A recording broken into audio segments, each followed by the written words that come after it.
আসসালামু আলাইকুম, কেমন আছেন সবাই?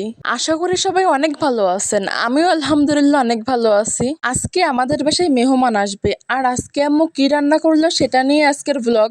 আর মেহমান আসতেছে, একটু ভালো মন্দ রান্না না করলে কি হয়? তাই আম্মু প্রথমে গরুর মাংস রান্নার জন্য চুলায় কড়াই বসিয়ে দিল, আর গরুর মাংস পরিষ্কার করে ধুয়ে নিছে। আম্মু এখানে কয়েকটা চুইঝাল কেটে নিছিল, আর চুইঝাল দিয়ে গরুর মাংস খেতে যে কি মজা।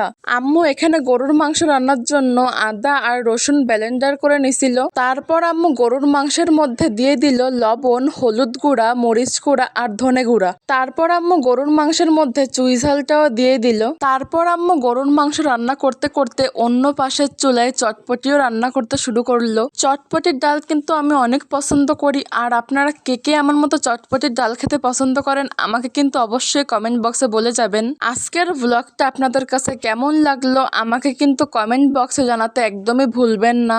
সো আজকের ব্লগটা এই পর্যন্তই। সবাই সুস্থ থাকবেন, ভালো থাকবেন। আল্লাহ হাফেজ।